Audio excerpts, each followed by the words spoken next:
Here's my story. When I was about 5, I was waiting for dinner and decided to sit in the doorway that connected our kitchen and garage.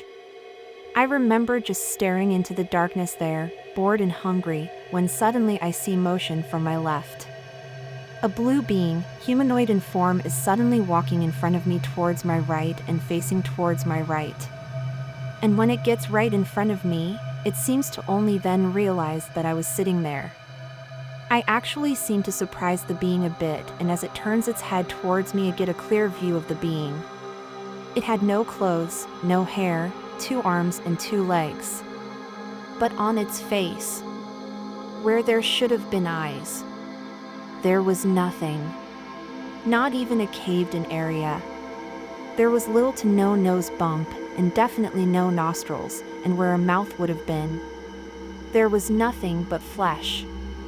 It tilted its head and stared at me in curiosity for what must have been about 3 seconds. I wasn't scared. In those brief seconds, I felt like it was in my mind somehow, reading me like a book.